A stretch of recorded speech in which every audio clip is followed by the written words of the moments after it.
This has been an especially tough week for me.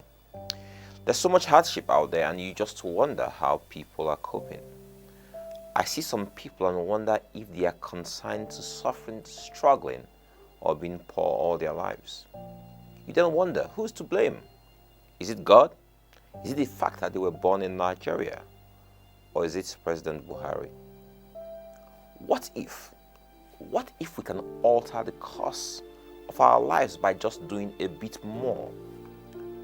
What if we're not doing enough, or maybe we're making efforts in the wrong direction? Let us consider the security man who earns 50,000 naira monthly. He has a wife and 3 kids. Just imagine his bills and imagine the rest of his life. He has accepted that this is his fate. Is there anything he can do to command better wages or get a better paying job? What of the teacher who earns 150,000 naira monthly but needs 250,000 naira monthly to get by? What of the man who doesn't even have a job? In Nigeria, it is estimated that over 50 million people are unemployed or underemployed. It's also estimated that over 100 million people are poor. Mind-boggling numbers. You can now understand why some are turning to God, some are leaving the faith, and others are embracing the devil. In recent times, I've made a conscious effort to interact more with people with a view to understanding the why behind the situation.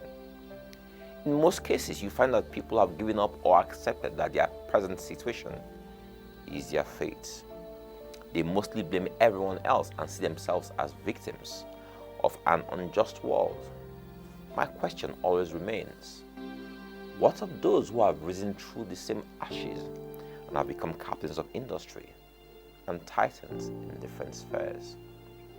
Did a different rain fall on them? Did a different sun shine on them? No. Here is what you will quickly find out in the stories of those who conquered adversity. They saw an opportunity and took it. They displayed leadership qualities. David was a lowly shepherd boy. He spent his days in the meadows tending to the sheep. But the very first day he saw an opportunity to showcase himself, he took it. He could have said, like most people, that Goliath is not my problem. Let the soldiers deal with it. He could have said, every man to himself and God for us all. He could have said, let me save my family and advise them to flee from the war and the kingdom. But he didn't. He saw Goliath as an opportunity to advance. He saw this problem as a solution. He knew that out of every lemon comes lemonade. Listen to what he said so you will know and understand that he was a man who was looking for an opportunity. What shall be done to the man that killeth this Philistine and taketh away the reproach from Israel? What shall be done for the man who solves this problem? People who want to be great solve problems. They are solution providers because in that solution lies their upliftment. The world is in dire need of solution providers. The world has too many people who complain and blame everyone else but themselves. The world is looking for bold and courageous people to take up leadership positions. Joseph was providing free consultancy services in the area of dreams. He didn't say that because I'm in jail, my life is over. He didn't say because I don't have a job, I can't volunteer my time to the community. He didn't say because I don't have a job, I can't give free services. Have you noticed that those who lack, those who you're trying to help, are those who will first charge you for anything they want to do for you? They will never do anything for free. There's someone who every year for the last 6 years or more always comes to me for assistance for his rent. And I always assist in one way or the other. But whenever I ask him to run an errand for me, even if it's 1,000 naira, he must ask for it.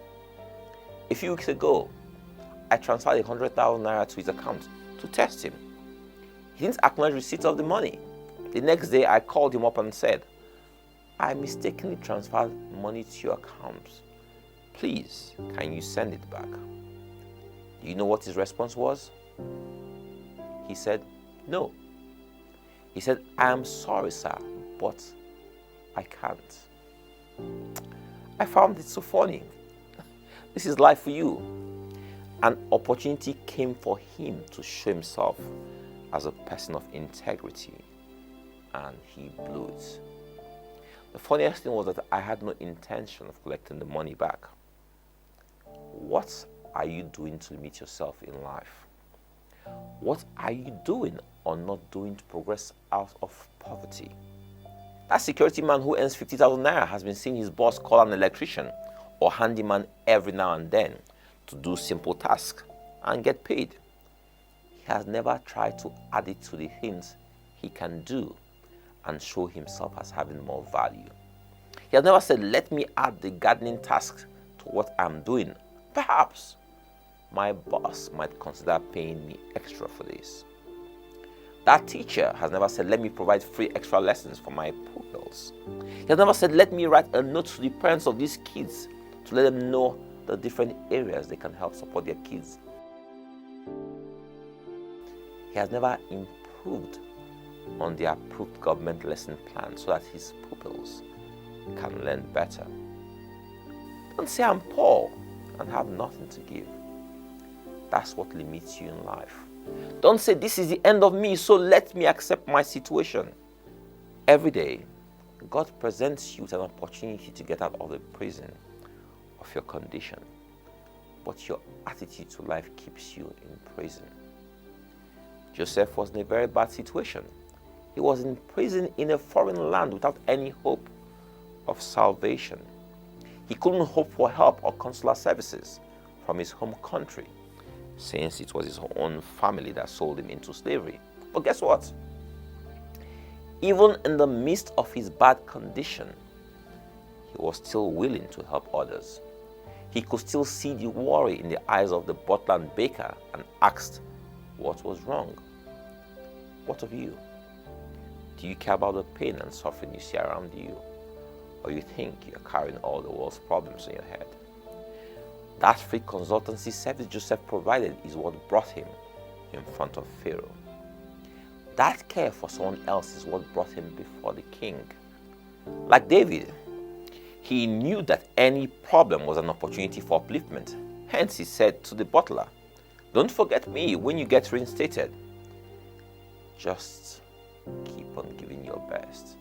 And even at that, always say to yourself, I can do better than this."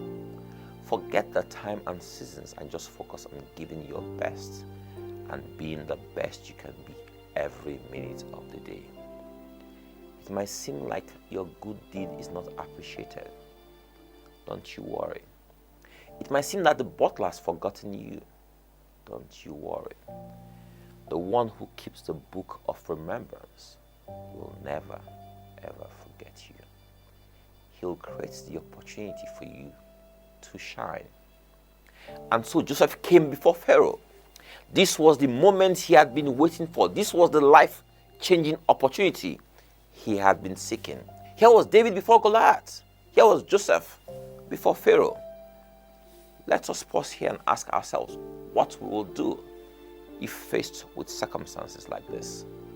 Will you be mediocre, or will you give it your best shot? Will you do enough to pass through, or will you do enough so that generation after generation will talk about your story? They both chose the latter, and here we are talking about them. Joseph didn't just interpret the dream. If he had stopped at interpreting the dream, he would have definitely been freed from prison. But he went for glory. David could have just knocked Goliath down. That would have been a victory. But he went for the kill. Joseph not only interpreted the dream, he gave a solution to the interpretation. He didn't just talk about the problem, he proffered a solution, and he became prime minister in a foreign land because of this. That's what true leadership is about. This is what separates the boys from the men. Boys talk about problems. Men talk about solutions. Are you a boy or a man? Let your attitude and actions from today say who you are. Don't die in poverty. Don't die in prison. Don't waste your life wallowing in pity. Do something. Improve yourself. Stop being mediocre. Be the best at whatever you are doing and whatever you have been called to do. Offer yourself and your services to people and to your community for free. Don't make money your God. Serve God, and money will serve you. Trust God, and these too shall pass. God bless you all and have a blessed week.